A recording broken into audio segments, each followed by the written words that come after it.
the listening part of the practice and the remembering, all the gifts in your life certainly affects your relationships, in a huge and positive way. It trains you to be listening so that when someone's talking to you, because a lot of the time someone's speaking and you're waiting, like, okay, I'm going to jump in. Okay, when are they going to pause so I can jump in?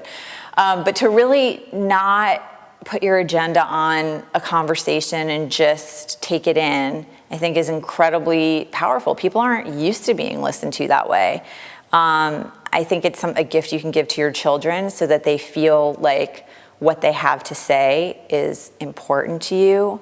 It's worthwhile. It has an impact on the world around them. These are big gifts of how do you create good self-esteem for your kids? That's a huge one. How do you keep the lines of communication open with your partner, with your best friend, with your parent? Same thing, being able to really listen to people, to try not to get defensive, when you're hearing something that it's not what you want to hear, to be able to okay, let me breathe, let me just think about that for a minute. Let me try to put myself in their shoes.